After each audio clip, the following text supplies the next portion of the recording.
great presentation for you today.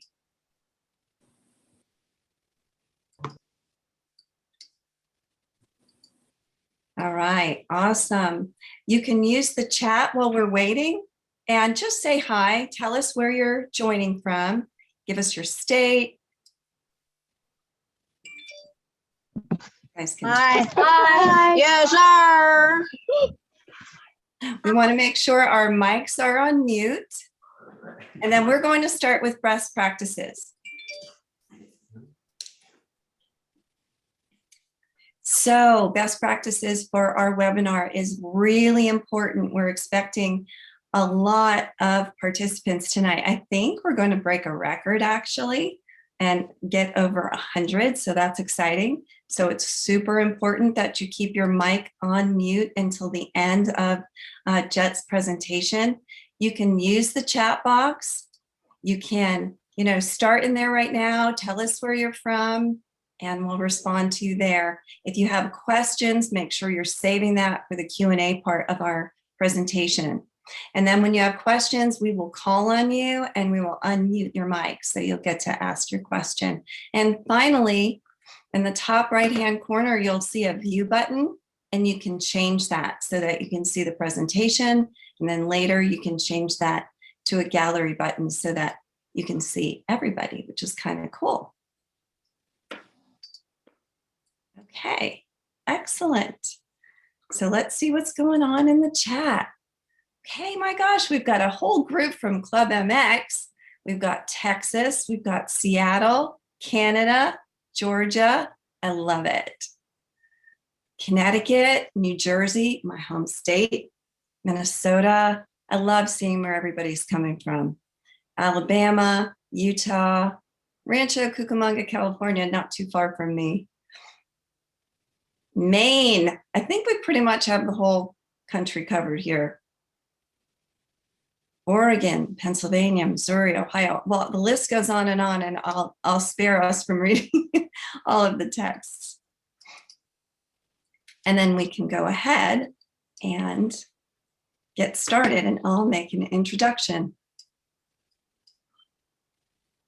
While we get this first slide up and going.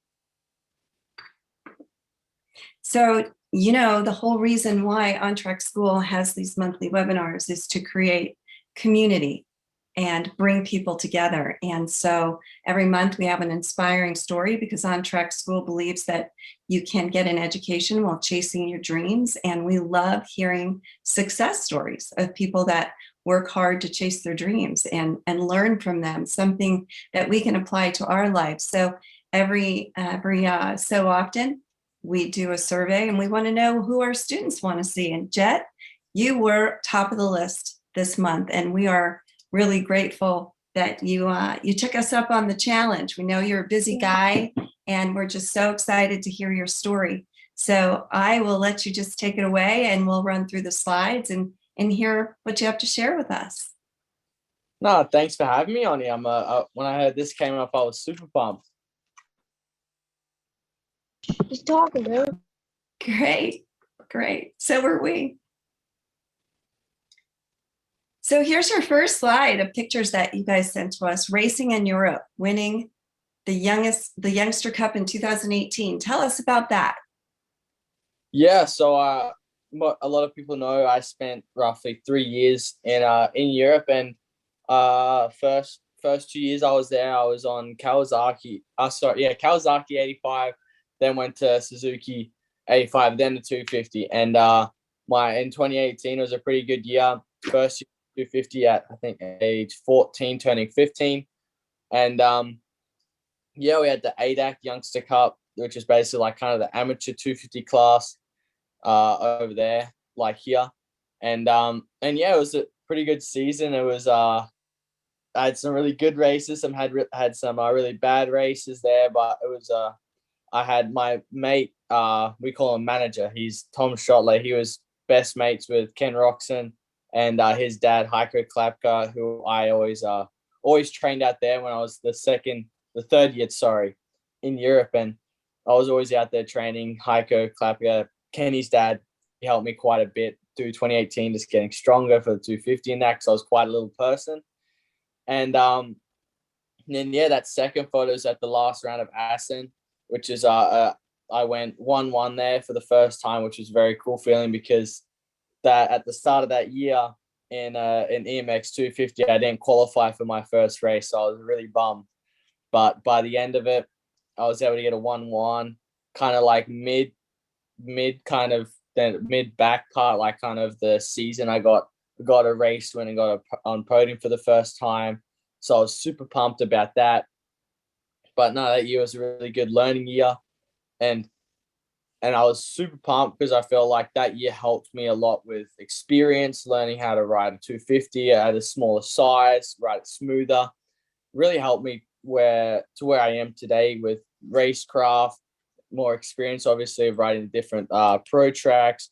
I race guys that were in their high 28s, high 20s there. So it was pretty wild year. It sucked a bit because there was a lot of losing, but I sure did have fun, had fun racing in Europe. But so yeah. Awesome. I love that. I love hearing the story behind all those pictures. And who is Jetson? Who is Jetson? It goes back pretty like to when I was almost basically born, really. My around then it was probably a very, very old show. Most of the kids on here might not know it, but I was called George Jetson. And my dad's seen that and ended up calling me George Jetson as a nickname for a while, and then just since then it's kind of stuck. I mean, I've had other nicknames from my family and from with Swapper, Little Swapper, and that stuff, but the main one that stuck was basically Jetson, and all my friends in Australia called me Jetson. Over here, called me Jetson. It just kind of stuck with it, and since then it kind of it just been building and building and building. Most people know me as Jetson, then my actual name just being Jett, Jett Lawrence. So it's pretty funny, but yeah. And then going into our clothing brand, we're trying to think of a name, and we're just like, why not Jetson? It's still like still a bit of my name. It's got something to sort of do with me, and it's worked really well on shirts, different designs and that stuff. So we were really pumped to use that, and I was like pretty excited to use it also because it's been my nickname for forever since I was born. So it was pretty funny that I have a clothing brand now that's basically after my nickname. That is a really cool story, and it's a catchy name. Thank you. Yeah, very easy to remember. Yeah, for sure.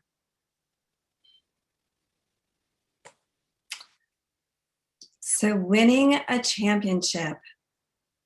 Tell us about the Australian winning the AMA Pro Motocross 250 MX title. That must have just been amazing. It was for sure wild. It was definitely a big roller coaster in emotions because there was really high points going, yeah, I can win this, and very low points where I was like, oh, I don't even have a chance at winning this. So it was definitely a very, very long struggle. Had some injuries.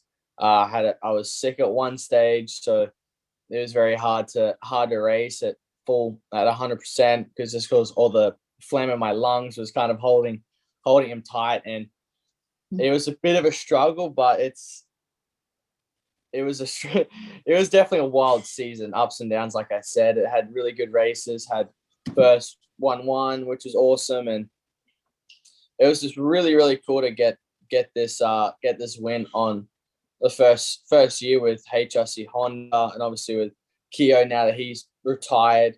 So I was happy to get one more for him in the 250 class, and obviously being Australian, being the first Australian to win a 250 championship is obviously awesome because I love representing my country, and this an all round like really, really great experience that year. And I learned so much with the do's and don'ts, being smarter here and there, how to ride a bike, and being riding under so much pressure and that stuff, which was a really good thing to learn. You can't really learn it from anything else. But no, I was super pumped to get that.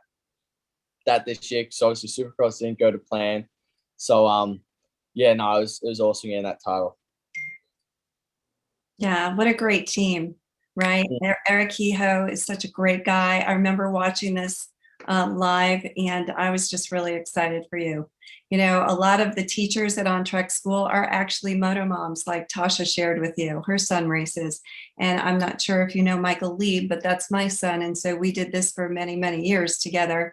And that moment, you know, winning a championship, whether it's amateur or pro, is very exciting. And it makes all that hard work worth it. Yeah, no. I have a question. We're going to hold questions to the end, if that's okay. So make sure you save that question, and we will definitely come back to you during Q&A, okay? Thank you. Okay. Don't ask the question. We can go to the next one, London. And what we love to hear about life off the track. So tell us about your life off the track. Oh, life off the track. There's definitely a lot of things going. So I'm still training. I got to try and stay fit. I have that. I obviously have my dog Moose that I always try and spend as much time as I can with him because he's a good refreshment away from my sport and just thinking about something else than racing. I got to, in the far left foot, I got to experience going to a MotoGP race with Marquez, got to meet him, ride some little Moto GP bike, little pit bike things, which was awesome. But the main things I like to, I always do mountain biking, which is kind of a bit of training. I got golfing, I always try to do. I'm addicted to that. I cannot get away from golfing. I'm a crackhead at it. And what else? I do many things. I muck around with a pool table. I play ping pong, basketball every now and then. I love throwing the football around with my manager and my brother. We throw the football around in between breaks at the track. I'm a person, I really like to do anything except for sit inside. I love to get do stuff, hang out with friends. So I do quite a lot of things, and I just love, my main thing is I just love having fun. So yeah. Oh, that's great. I think it's interesting that motocross racers love to play golf.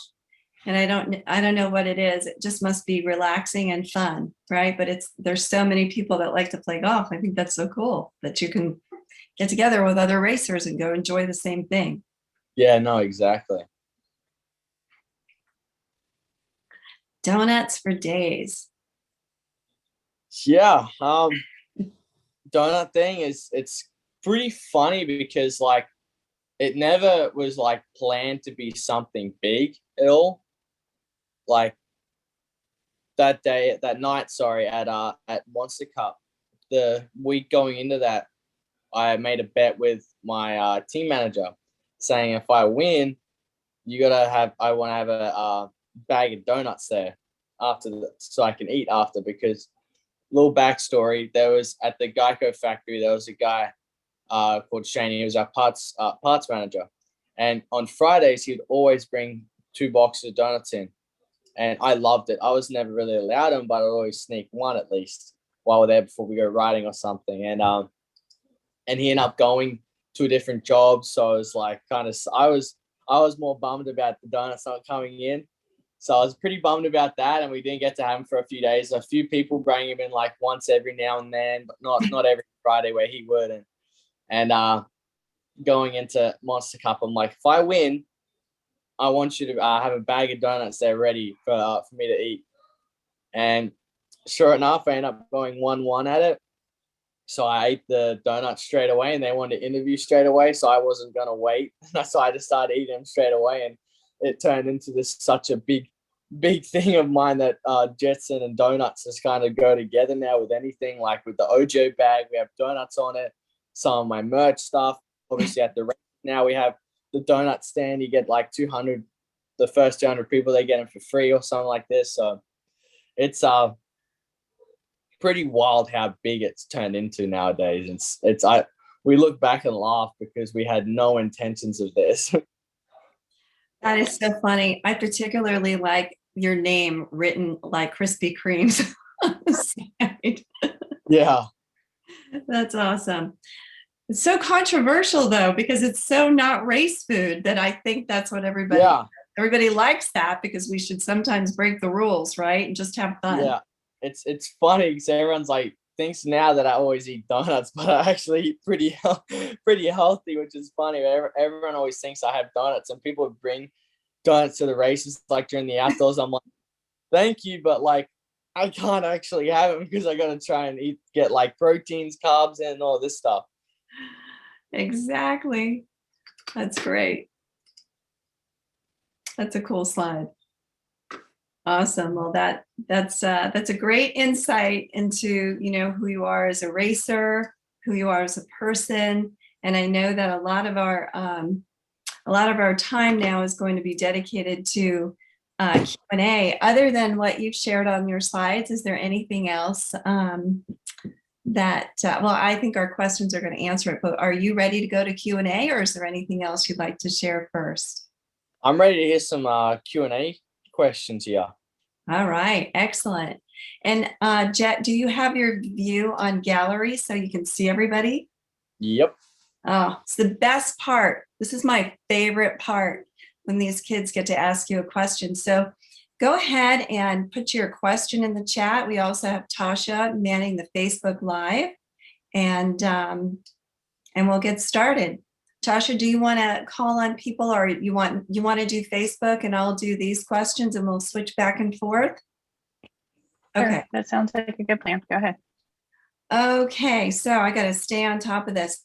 Lincoln Snyder, why don't you unmute and ask Jett your question? Yeah, why did you go to Honda? Why did I go to Honda? It was just they ended up coming out with an offer that we really loved, and the bike, I got to have a test ride of it, and I rode some other test bikes also, and the Honda just fit me better riding on the track, handling wise and power wise. Thank you. No problem, mate. Have a good one.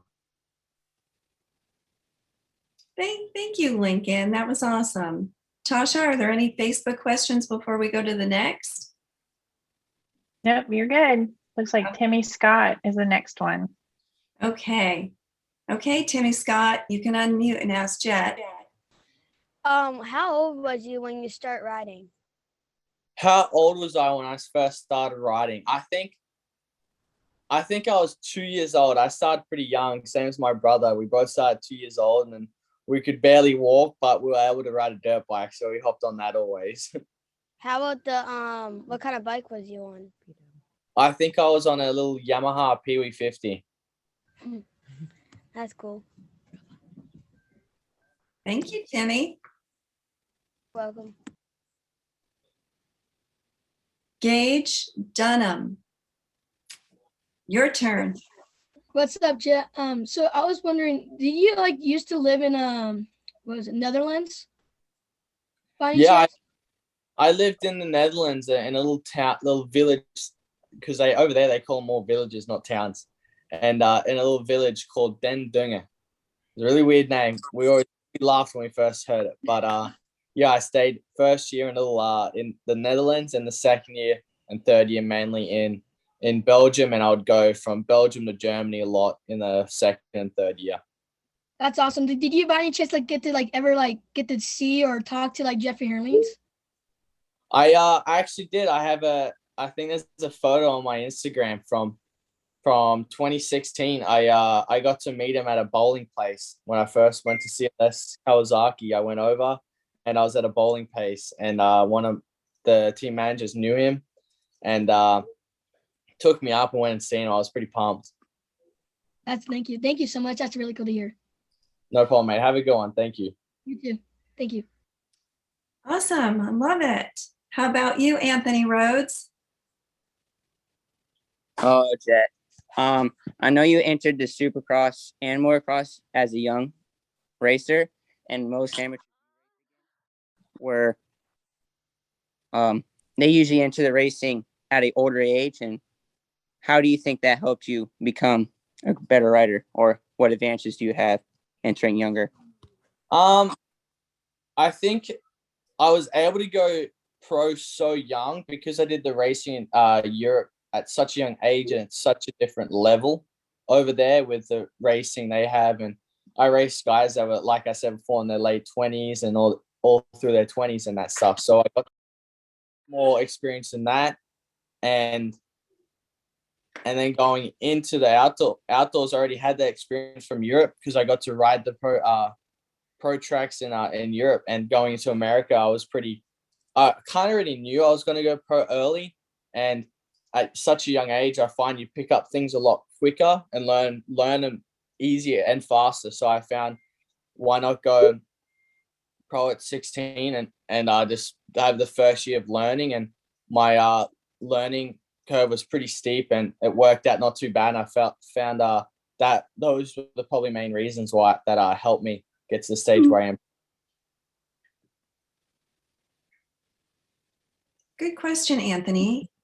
Okay, up next we have Christian Harris. We're going to go ahead and unmute you because we were having some feedback. So I'll let Tasha go ahead and unmute you. And that is Christopher Harris.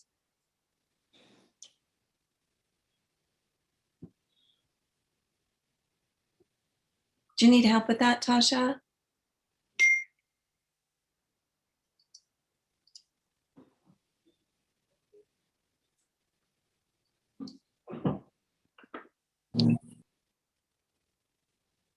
Hang on, I found him. What's your favorite part about riding? My favorite part about riding is, I think, just the freedom that you have on the bike is the one thing I really love. Or on the bike, that you can make any decision you can in that possible time, and no one really has to tell you what to do. I think that's just the main thing. Is just when I'm riding, I feel free. I can do whatever I can, and I'm just having fun while doing it. That's cool. Cheers, mate. Have a good one. Me too. Yeah, it's so important to have fun and keep it fun. That would be my question. I'm going to throw a question in there and jump in. I can't help myself. How do you keep it fun? Because it gets so serious at your level. You know, I know we heard a little bit about, you know, you're playing golf and having fun with your friends and you like to be active, but is it easy to keep it fun, Jett? I think for me, yeah, it kind of is, because I always muck around with my brother because we're always with each other. So we get to muck around with him and kind of keeps it more fun. And I kind of have that mental of just like, I get to wake up and do what I love.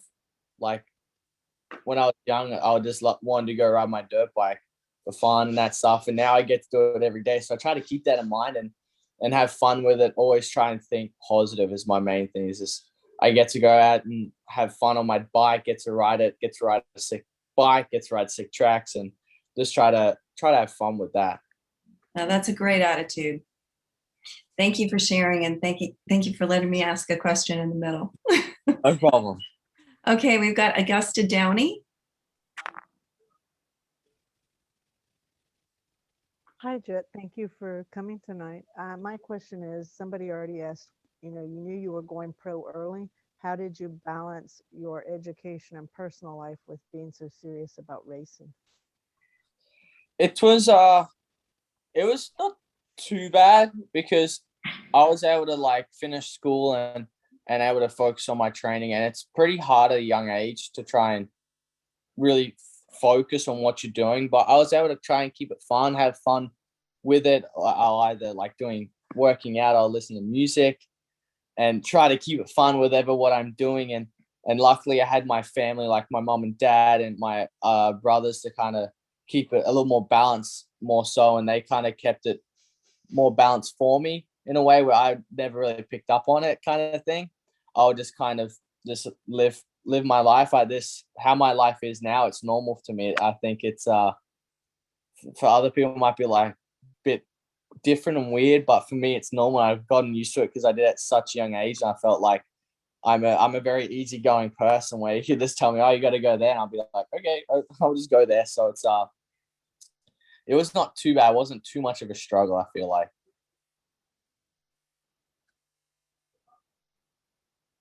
Thank you, Augusta.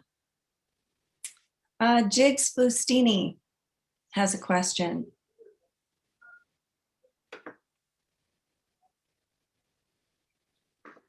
Yeah, hi Jet. I was wondering why you ran a 2019 bike during the 2020 season. I think I had the 2020 bike maybe for the first few rounds just because it was so limited on parts maybe. But I'm pretty sure I ran the 2020 bike, sorry. Okay, I just didn't know because I saw they were 2019 plastics, so I didn't know. Thank you. No problem, mate. Have a good one. Thank you, you too. Our kids are paying attention to the details, Jet. Mm. Bobby Martinkovich.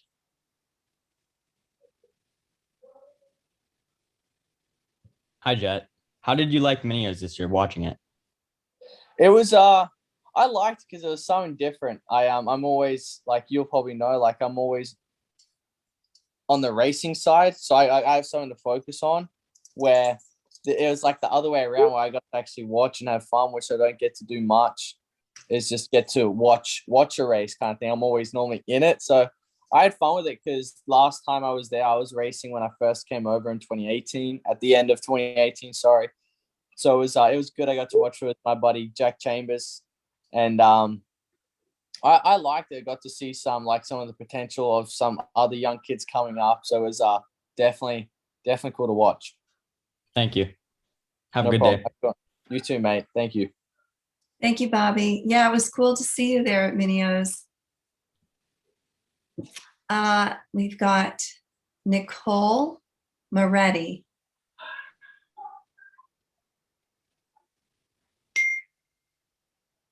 How do you like? Oh, this is Finn. I'm on my mom's computer. Okay. How do you like? Do you like Supercross or motocross better? Ooh, I like both because they both have their like pluses and minuses kind of thing. Supercross, you have a lot more rhythms, which you can play with a lot more. You have a lot more options with that. So you can either triple some sections, you can double, you can roll this, and a lot more. You can play around with that a lot more. And with an outdoors though, with motocross, it's a lot faster speed. You're a lot more open on the gas. You have a lot bigger jumps in there, which is also fun to hit and scrub and whip off. So they're both pretty even. I feel like I couldn't complain. You could tell me to go ride motocross and I'll ride it. No, tell me to go ride supercross, I wouldn't complain. So yeah. Awesome. Thanks. No problem, mate. Have a good night. Okay, I think you might have answered this, but we're going to let Kylie, one of our on-track teachers, ask this question just in case. Go ahead, Kylie.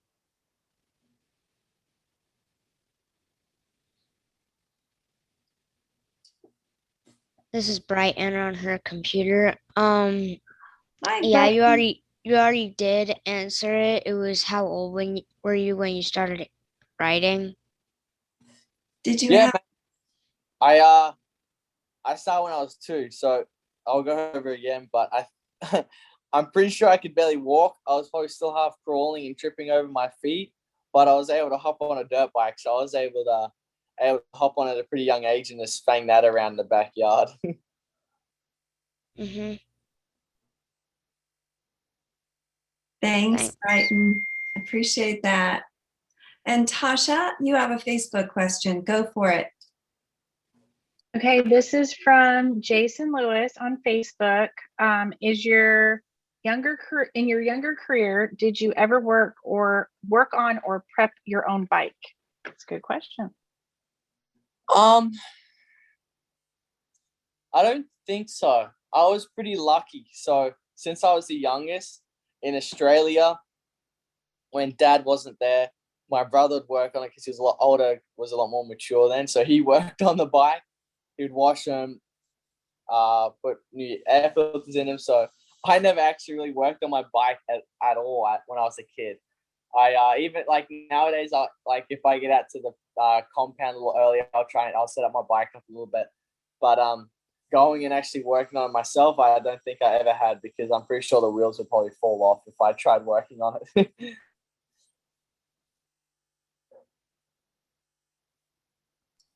That's an excellent question, though. Okay, Maverick Snyder.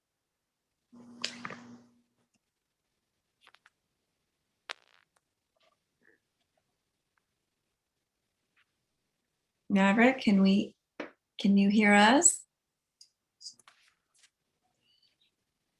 I'll ask that question for Maverick then. How did you get number 18?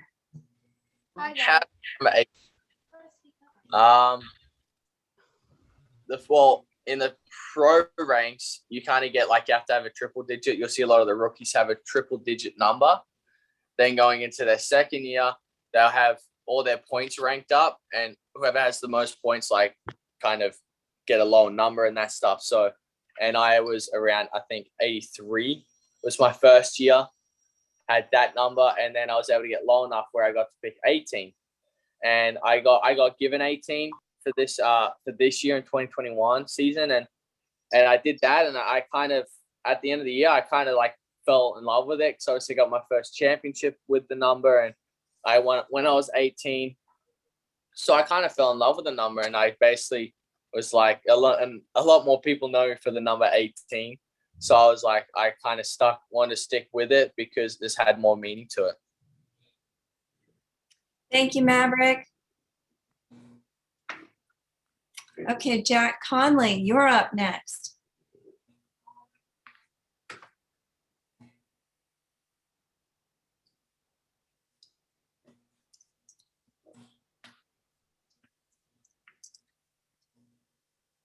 Jack?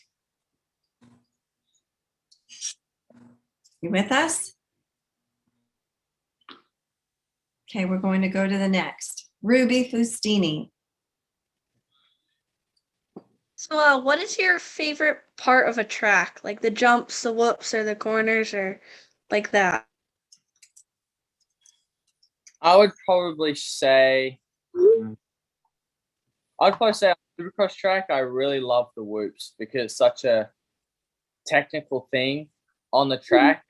Really good at them. You can make up a lot of time. So I'd probably say the whoops. Thank you. No problem. Have a good one. Hey, thanks, Ruby. Okay, Sawyer. Good question, Sawyer. I can't wait to hear you ask it. How is racing in the US different than racing in Australia and Europe? Oh, it's a good one. I think just the level of riders is a lot different. And the tracks in Australia are a lot smaller and tighter tracks, not as wide. In Europe, it's a lot more not so man-made tracks, more natural, like with the sand, the hills. They kind of build more with that than with the tracks in America. A lot of the tracks are more man-made. Obviously, I didn't race Supercross in Europe or Australia, so that's obviously very different. But they all have their pluses, and I think it's what makes them all more unique, just by themselves. Out of all three of them. Thank you. No problem, buddy. Have a good one. You too.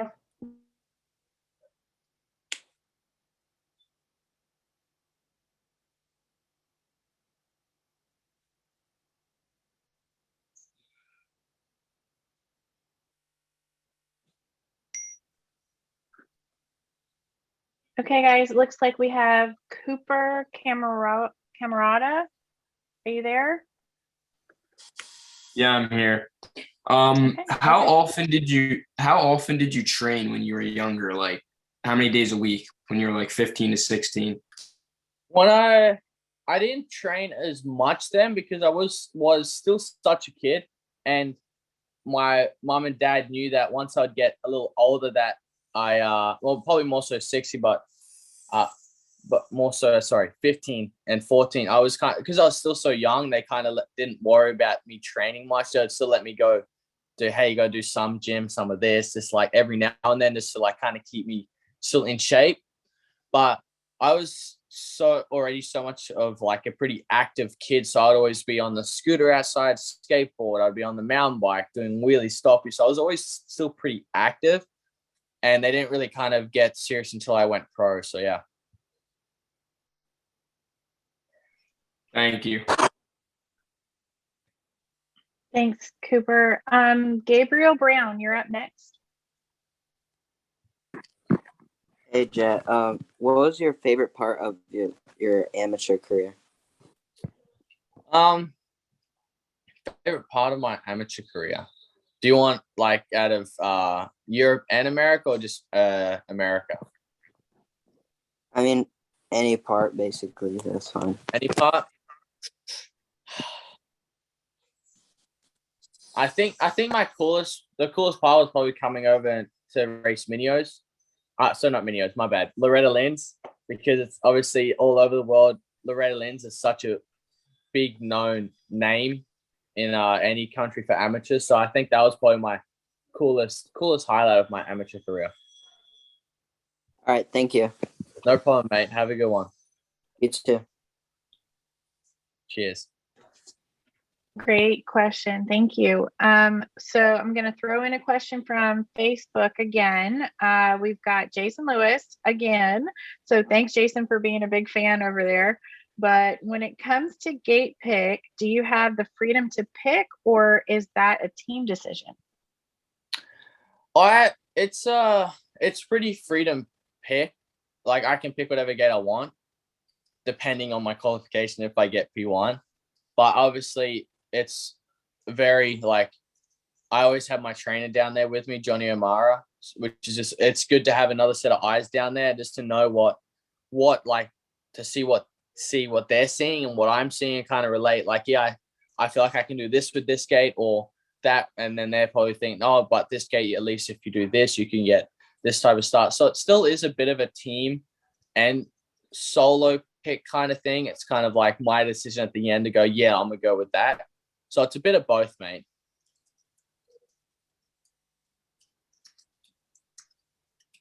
Great question. Thank you. Okay, we've got Lewis Beardsley. I think, I hope I'm saying your name right. So go ahead and correct me if I'm wrong and then ask your question. Hi. Yeah. Hey, Jet. My question is, what was your first or second bike that you started out on? My first bike I ever started out on was obviously it was a little Yamaha PW50. I don't know what year. It was pretty old. It was my second hand from my older brother Hunter. Then my second bike was a KTM 50, and that was also a second hand from my older brother. And that thing was pretty old. It was clapped out. It's seen some hours, but those were my first and second bikes I had. That's pretty cool. That's what I started out on, was a PW50. Then moved up to a 70. Oh, hell yeah, mate. Yeah, I think it's a pretty popular bike to start on the PW50s.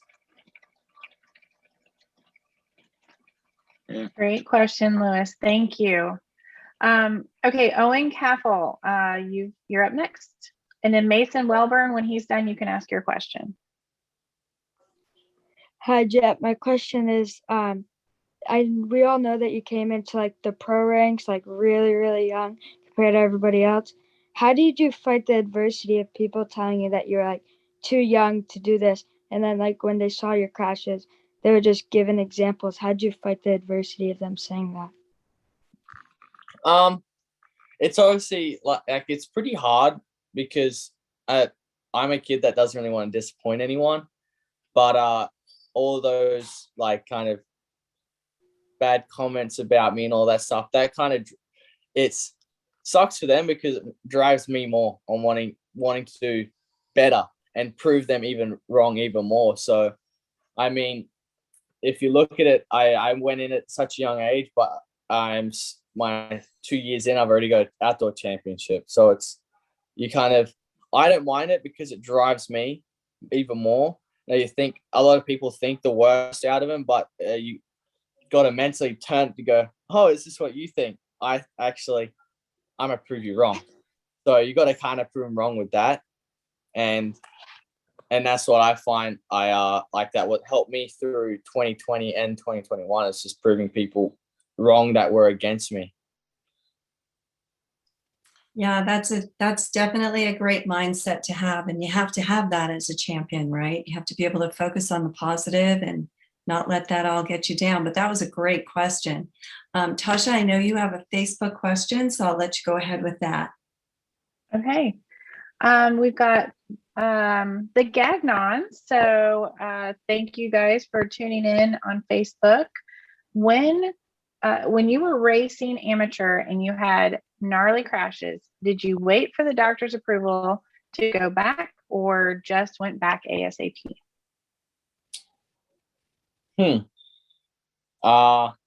Well, with my latest one, my broken collarbone, yeah, I waited for the doctor to kind of say, yeah, you're allowed to go back. So obviously there's a lot of people's mistakes of going back too early and end up re-injuring that. So I took my time at coming back, making sure it's fully healed and not gonna break in that same spot again if I have a little tip over.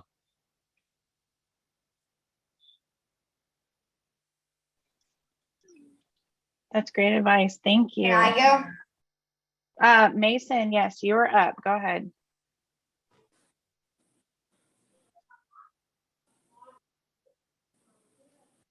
Which Mason? Oh, sorry, Mason Welburn. Yeah, Yes, that's you. Go I ahead. would like Okay. to know if you have any advice for me. Say again, sorry, buddy. Say it again. Thank you. I would like to know if you have any advice for me. Yeah, my advice, my biggest thing I try to keep reminding myself is whatever I'm doing with training, riding on my bike, is to have fun. Especially at your age, just you gotta have fun with it, right, mate? Just gotta think positive. You get to go ride your dirt bike there, you get to love, get to go ride your bicycle. You get to always have fun with it. Thank you. No problem, mate. Have a good one. That is great advice, Jett.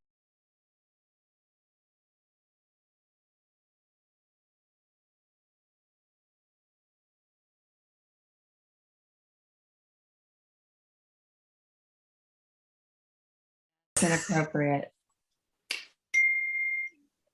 Okay, I'm going to let Tasha work on making sure that we remove anybody who's not being appropriate in a community event. So Mason Wellborn, let me go to you since you've been patiently waiting.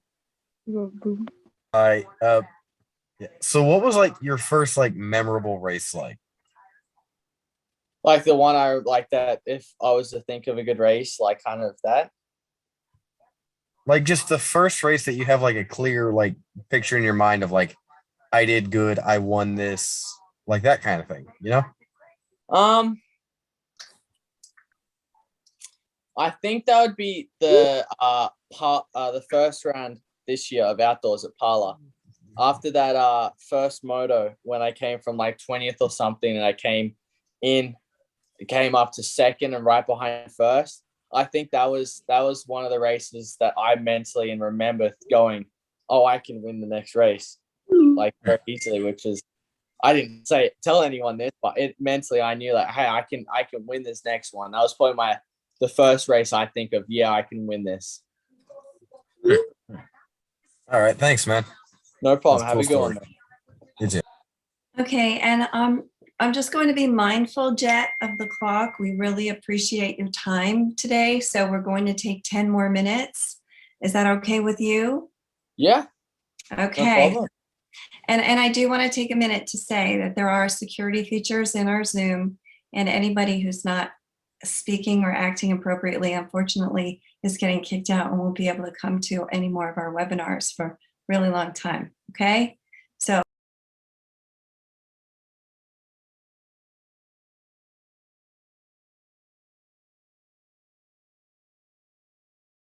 Jett Hess. Hi, Jett. What was your favorite season in your career? My favorite season is probably going to be 2021. I had a lot of race wins, had a lot of good races, and had a lot of down races. But I think the 2021 season was probably my favorite season of my life so far. Okay, thank you. No problem, mate. Have a good one. Oh, I'm sorry for all the dinging over here. Okay. Ethan, you're up next. What age did you think you were going to be a champion? I think I've always had this since I was 14. I've always had that in my head that I really want to be a champion. And I didn't know I was going to be a champion, but at 14, I always had in my head and just kept that in my head to make me work harder to make sure I become one. And I think I've had that since I was 14 years old. Cool. Thank you. Good luck this year. Thanks, mate. Have a good one too. You too.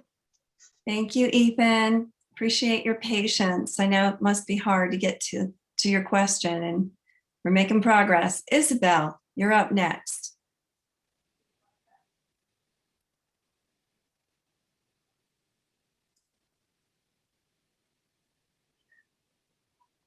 Isabel, are you with us?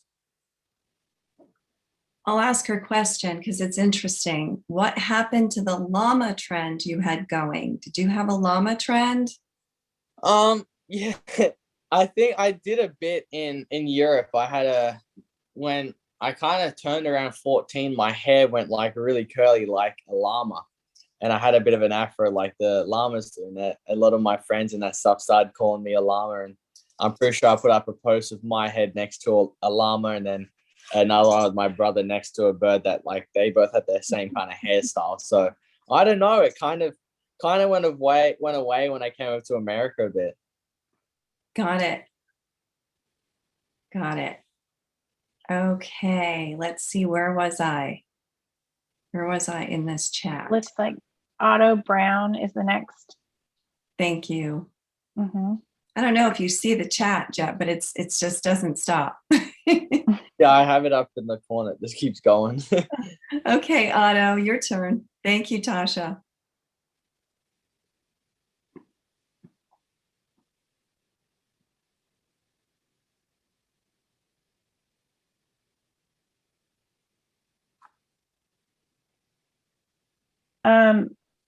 So Otto's question was, well, he didn't say what the question was. So while we can circle back to Otto and go with Berkeley Massberg.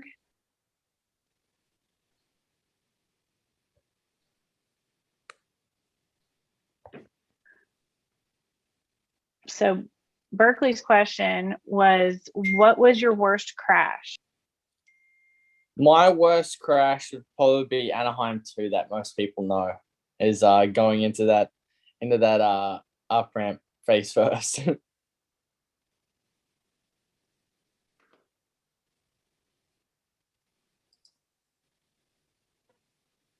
Okay. Let's see. Gage Butler.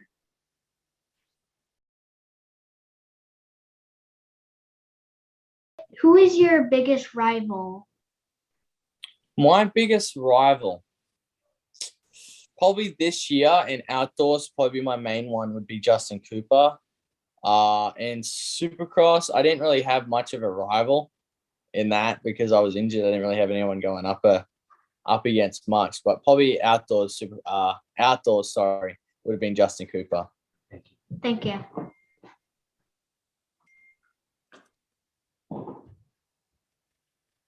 Okay, Brody, go ahead and ask your question. I'm sorry, it looked like you were talking to somebody else. So go ahead and ask your question. When is the last time you have been at Tyler Rat Race training?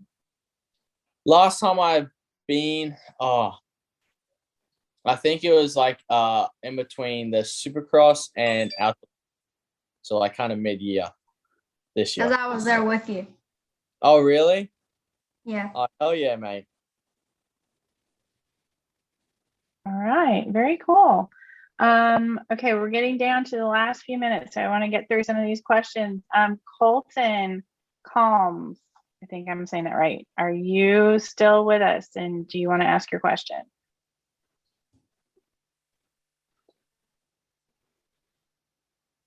So Jett, his question was, what was the biggest thing to overcome? Biggest thing to overcome.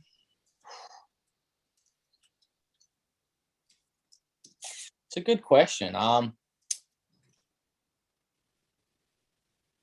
I think was probably this year, in that like when I had all those bad races, it was taking a pretty good beat on me. It was pretty hard to overcome, but I was thankful that I had good people around me that kind of helped me get out of that hole.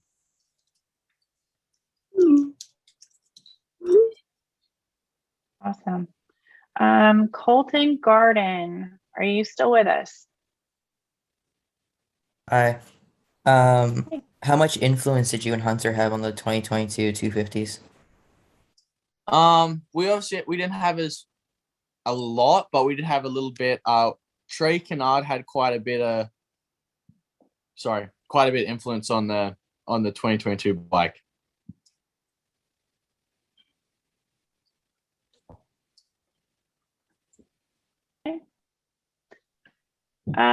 Jackson McCarty. Who was your biggest rival? My biggest rival this year would probably be Justin Cooper.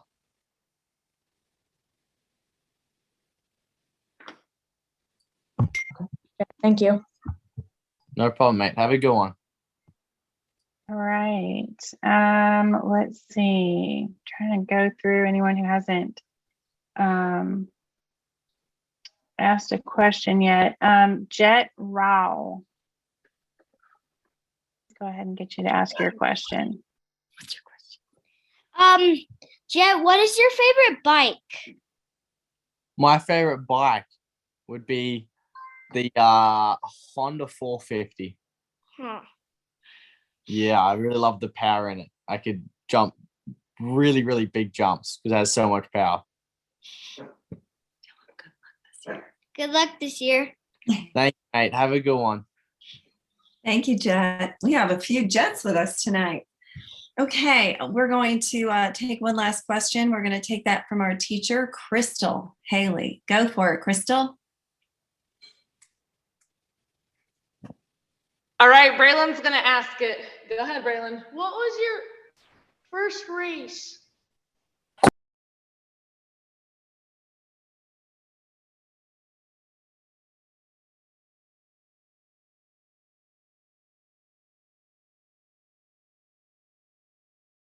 Probably, I think it was first pro race was Unadilla in outdoors, but that was I was kind of as an amateur there. They did a little thing where amateurs can do 3 races, so I still wasn't fully pro. But my first pro race was probably Anaheim 1, but my first race ever was at a little local track in Australia called Kilcoy. Thank you, Jett. Thank you, Jett. No problem, mate. Have a good one. Thank you. Thank you for that. Well, Jett,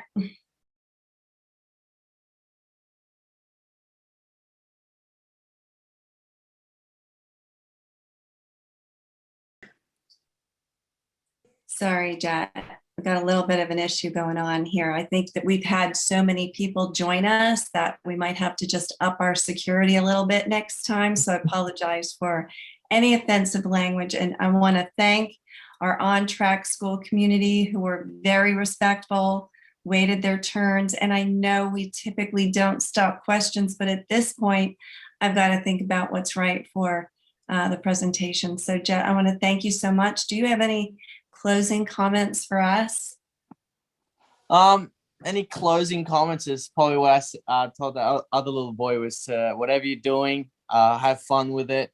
Don't take much stuff too serious until you have to while you're young, and just make sure you stay in the moment and love every bit of it. I think that's great advice. And so after we have these webinars, you know, we've had Ricky Carmichael, Jeff Emig, we've had Travis Pastrana. We try and have these great inspirational, presentations for our kids. And there's always the takeaway. And so we create a slide, you live on our website, and that's going to be your quote. So, you know. Awesome. Thank you. Yeah. Thank you so much, Jett. We appreciate it. And we look forward to seeing more good things from you out on the. Appreciate it having me on this.